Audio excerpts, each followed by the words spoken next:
Hello dear student, good morning. हम आज unit 6 शुरू करने जा रहे हैं जिसका नाम है चेंजेज अराउंड अस। हमारे चारों ओर परिवर्तन जो हमें देखने को मिलते हैं उनके बारे में। तो इससे प्रीवियस जो चैप्टर था हमारा मेथड्स ऑफ सेपरेशन वो कंप्लीट हो चुका है। उससे बेस्ड वर्कशीट मैं आपको सेंड कर चुका हूँ, आपने सभी ने सॉल्व कर ली होंगी। तो आज हम बात करने वाले हैं चेंजेज अराउंड अस के बारे में। देखिए स्टूडेंट, आपने बहुत सारे परिवर्तन आप अपने चारों ओर देखते हैं कि जैसे फॉर एग्जांपल कुछ समय पहले आपने देखा कि पतझड़ का समय था, फिर बसंत आया, फूल आए, पत्तियां आई, फल लगे और एक समय बाद उन फलों के पकने का समय हो जाता है। फल पकने के बाद फिर धीरे धीरे पतझड़ का समय हो जाता है। उसी प्रकार कुछ और भी परिवर्तन जो आप अपने चारों ओर देखते हैं, अपने क्लासरूम में देखते हैं, अपने घर में देखते हैं। फॉर एग्जांपल जैसे आप एक बैलून लेते हैं, गुब्बारा लेते हैं और उस गुब्बारे को फुलाते हैं, आप फूंक मारते हैं उसमें, तो उसका शेप और साइज बदल जाता है। और पुनः यदि आप उसको जो हवा है उसको छोड़ दें तो पुनः वो अपनी शेप में आ जाता है। उसी प्रकार फॉर एग्जांपल आप एक पेपर लेते हैं अपनी क्लासरूम में और उस पेपर से आप एक नाव बना लेते हैं, बोट बना लेते हैं और फिर बोट को खोलकर फिर वो पेपर अपनी पुनः स्थिति में आ जाता है। तो कुछ चेंज फिजिकल होते हैं और कुछ चेंज केमिकल होते हैं। फिजिकल चेंज को हम भौतिक परिवर्तन बोलते हैं और केमिकल चेंज को हम रासायनिक परिवर्तन बोलते हैं। फिजिकल चेंज एक प्रकार का रिवर्जिबल चेंज होता है और केमिकल चेंज एक प्रकार का इरिवर्जिबल चेंज होता है। रिवर्जिबल मीन्स जो दोबारा अपनी स्टेट में आ जाते हैं, पुनः अपनी ओरिजिनल शेप और साइज को प्राप्त कर लेते हैं, वो रिवर्जिबल चेंज कहलाते हैं। जो चेंज अपनी प्राइमरी स्टेज या ओरिजिनल स्टेट को प्राप्त नहीं कर पाते हैं वो इरिवर्जिबल चेंज कहलाते हैं। तो पहली एक्टिविटी में आपको दिख रहा है, एक तो बैलून वाली जो मैं आपको बता चुका हूँ। दूसरी एक्टिविटी यहाँ पे आपको ये दी है कि आपने एक पेपर लिया, उस पेपर से एक बोट बना दी, नाव बना दी या जहाज बना दिया। पुनः आपने उस कागज़ को खोला तो वो अपनी ओरिजिनल शेप में आ गया। मीन्स कि ये कहलाएगा फिजिकल चेंज। और physical change are also reversible change. Physical change reversible change होते हैं and chemical change are irreversible change. जो रासायनिक परिवर्तन होते हैं वो अनुत्क्रमणीय परिवर्तन होते हैं। तीसरी एक्टिविटी में यहाँ पे आप देख पा रहे हैं कि यहाँ पे आटा गूंदा हुआ है और आपने अपनी मम्मी को देखा होगा कि सबसे पहले वो आटा लेती हैं, उसको पानी से फिर गूंदा जाता है और फिर उसको एक बॉल जैसी बनाई जाती है आटा गूंद रोटी बनाने से पहले। फिर बेलन में उसको रखा तो वो क्या होगी, एक गोल आकार ले लिया उसने। फिर हम उसको पुनः यदि हाथों से मलें या दबाएं तो पुनः वो फिर कैसा आ जाएगा, बॉल के रूप का हो जाएगा। तो जो अपनी शेप को पुनः प्राप्त कर ले वो कैसा होगा, रिवर्जिबल चेंज होगा। उसी प्रकार यहाँ पे एक एक्टिविटी 5 में देख पा रहे हैं आप कि एक्टिविटी 5 में क्या है, आपने एक पेपर लिया, उस पेपर पे सबसे पहले आपने एक हेलीकॉप्टर बना लिया, एक जहाज बना लिया या एरोप्लेन बना लिया और फिर उसको आपने कैंची से उस बाहर के कागज़ को काट लिया बहुत सावधानी से, सफाई से। तो अब यहाँ पर क्या हो रहा है कि जो कागज़ था वो अलग हो गया, इसमें से आपने एरोप्लेन को अलग कर लिया है। अब ये पूरा आप उसकी प्राइमरी स्टेज में नहीं ला सकते हैं उसको, जैसा वो कागज़ पहले था। तो इस प्रकार के चेंज इरिवर्जिबल चेंज कहलाते हैं। उसी प्रकार एक्टिविटी 6 में आप देख पा रहे हैं कि यहाँ पे आटा गूंदा हुआ है और जब इस आटे को आप सेक लेते हैं, रोटी बना लेते हैं इससे, तो रोटी बनाने पर अब क्या हो जाएगा, आटे से, गूंदे हुए आटे से आपने रोटी बना ली। अब रोटी से आप वो गूंदा हुआ आटा नहीं बना सकते हैं, या जब आप सेपरेट आटा लेते हो, आटे से आटे को जब आप गूंद लेते हो तो उस गूंदे हुए आटे से आप पुनः रोटी नहीं बना सकते। या बोलने का मतलब है कि रोटी से पुनः वो आटा नहीं बनाया जा सकता है। या फॉर एग्जांपल जैसे आपने देखा होगा अपने घर में खिचड़ी बनाते हुए या दाल बनाते हुए, तो खिचड़ी में बनाने के लिए हम दाल लेते हैं, उसमें चावल डालते हैं, तेल, जितने भी मटेरियल हमें चाहिए वो सब डालते हैं। अब खिचड़ी से हम प्रत्येक सब्सटेंस को अलग नहीं कर सकते, सेपरेट चावल को अलग नहीं कर सकते हैं, पल्स को अलग नहीं कर सकते हैं, स्पाइसेस को अलग नहीं कर सकते हैं। तो ये चेंज कहलाएंगे आपके इरिवर्जिबल चेंज। और इरिवर्जिबल चेंज एक प्रकार के फिजिकल चेंज होंगे, जबकि रिवर्जिबल चेंज एक प्रकार का जो रिवर्जिबल चेंज होगा वो फिजिकल चेंज होगा और इरिवर्जिबल चेंज केमिकल चेंज होगा। तो यहाँ पे आप देख पा रहे हैं इट इज़ रिवर्जिबल और इरिवर्जिबल, कि क्या ये उत्क्रमणीय है या अनुत्क्रमणीय है।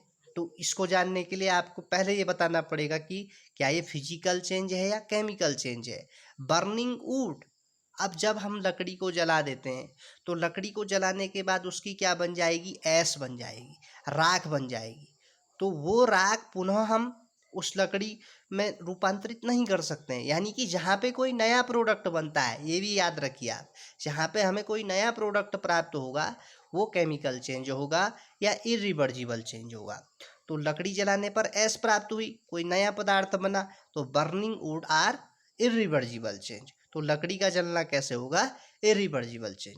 उसी प्रकार आप लकड़ी ले लो, लकड़ी के छोटे छोटे टुकड़े बना लो, तो तब वो कैसा चेंज रहेगा, यानी कि पहले भी लकड़ी थी, काटने के बाद भी वो लकड़ी रही, तब वो रिवर्जिबल चेंज कहलाएगा या फिजिकल चेंज कहलाएगा।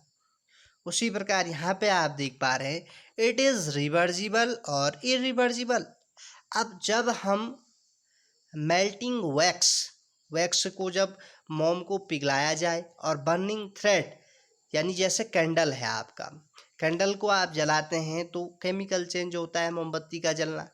तो जब बर्न कैंडल को जलाते हैं तो उसके बाद क्या होती है कि वो धीरे धीरे पिघलने लग जाएगी, तो लास्ट में वो कंप्लीट पूरी वो जल के ख़त्म हो जाएगी। मीन्स कि मोमबत्ती का जलना भी कैसा होगा, एक इरिवर्जिबल चेंज होगा या केमिकल चेंज होगा। उसी प्रकार राइपिंग ऑफ फ्रूट्स, आप देखते हैं अपने फलों को पकते हुए देखा होगा, पहले वो हरे रहते हैं, फिर धीरे धीरे हरा रंग लाल रंग में बदलता है, फिर और लाल रंग में बदलता है, लास्ट में वो पककर तैयार हो जाते हैं खाने के लिए। तो आप अब उसको उस कच्चे रूप में नहीं बदल सकते हैं, इसलिए ये कहलाएगा आपका केमिकल चेंज। तो reversible change, in a reversible change a material turns into something that looks and feels different but then it can be changed back to its original form. तो मैंने बोला कि जहाँ पर कोई सब्सटेंस अपनी ओरिजिनल शेप साइज को ले लेता है तो वो रिवर्जिबल चेंज कहलाएगा। इरिवर्जिबल चेंज इसका अपोजिट हो जाएगा। अब देखिए स्टूडेंट, रिवर्जिबल चेंज के हम बहुत सारे एग्जाम्पल ये भी देखते हैं, जैसे आपने देखा होगा कि जो वाटर होता है वो तीनों स्टेट में होता है, सॉलिड स्टेट में भी होता है, लिक्विड स्टेट में भी होता है और गैस स्टेट में भी होता है। रिवर्जिबल चेंज को इस साइन से दिखाते हैं जो मैं यहाँ पे बना रहा हूँ। सॉलिड स्टेट में यदि हम वाटर की बात करें तो सॉलिड स्टेट में आइस के फॉर्म में होता है, लिक्विड स्टेट में वाटर के फॉर्म में होता है और गैस स्टेट में वेपर के रूप में होता है। तो जब हम वाटर को, यानी कि सॉलिड जो आइस फॉर्म में है, उसको जब हम गर्म करते हैं आइस को, तो आइस को गर्म करने पर वो किस में बदल जाएगी, वाटर में बदल जाएगी, और वाटर का जब वेपराइजेशन होगा वो गैस फॉर्म में बदल जाएगी। उसी प्रकार जैसे बादल बनते हैं, आपका एवोपरेशन की प्रोसेस होती है, तो solid to liquid, liquid to vapour, तो ये आपका रिवर्जिबल चेंज है। आगे यहाँ पे मैंने आपको रिवर्जिबल और इरिवर्जिबल चेंजों के बारे में बता रखा है, ये डिफरेंस है इनमें। Glowing on electric bulb it gives when switch is on and become dark when switched off. तो ये रिवर्जिबल चेंज है, जब हम बल्ब का स्विच खोल दें तो जल जाएगा, बर्निंग हो जाएगा, बंद कर दें तो ऑफ हो जाएगा, यानी कि कमरे में डार्कनेस हो जाएगी।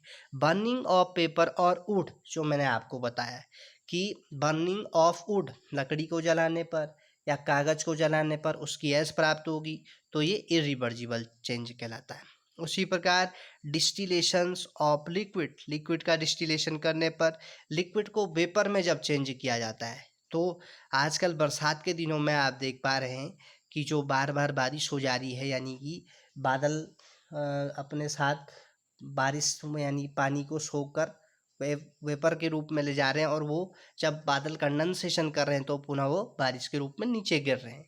उसी प्रकार rusting of iron is a chemical change, और ये इरिवर्जिबल चेंज होता है। लोहे पर जंग लगना, आप देखते हैं बारिश के दिनों में जब आपके लोहे के बर्तन नमी के संपर्क में आ जाते हैं, ह्यूमिडिटी के संपर्क में आ जाते हैं, एयर के कांटेक्ट में आ जाते हैं, तो उन पर एक भूरी परत जम जाती है, जिससे लोहे का भार बढ़ जाता है और एक केमिकल चेंज होता है। उसी प्रकार सब्लिमेशन की प्रोसेस आपने देखी होगी, ऊर्ध्वपातन। आपने अपने घर में मम्मी या दादी को धूप अगरबत्ती जलाते हुए देखा होगा। तो जब धूप अगरबत्ती को जलाया जाता है तो कुछ समय बाद वो एक उसके एयर के फॉर्म में या धुआं के रूप में जलती है, बनने लग जाती है। यानी कि इस प्रोसेस में क्या होता है कि पदार्थ बिना लिक्विड फॉर्म में बदले सॉलिड से सीधे गैस फॉर्म में या वेपर फॉर्म में बदल जाता है, और वेपर से पुनः सॉलिड फॉर्म में हम उसको ला सकते हैं। उसी प्रकार making of curd from milk, curdling of milk, दूध से दही का बनना। जब दूध को जमाया जाता है तो उससे दही बन जाती है, यानी कि एक नया प्रोडक्ट बनना है। जहाँ पे भी हमें कोई नया प्रोडक्ट प्राप्त होता है वो इरिवर्जिबल चेंज होगा या केमिकल चेंज होगा। जहाँ पर हमें कोई नया प्रोडक्ट प्राप्त नहीं होता है वो रिवर्जिबल चेंज कहलाता है। उसी प्रकार ये leaves on touching and डीपिंग up on removing the finger, इस प्रकार से छुई मुई के बारे में बता रखा है। Growth of plant and animals, तो पौधों और जानवरों का या विकास जो होता है। तो अब यदि हम कोई व्यक्ति बूढ़ा हो गया तो बूढ़े होने के बाद वो फिर बच्चा नहीं बन सकता है, या जवान होने के बाद पुनः वो बच्चा नहीं बन सकता है, तो ये क्या कहलाएगा आपका इरिवर्जिबल चेंज। तो आज की क्लास में इतना ही, इससे आगे हम नेक्स्ट क्लास में डिस्कस करेंगे। Thank you very much, have a great day.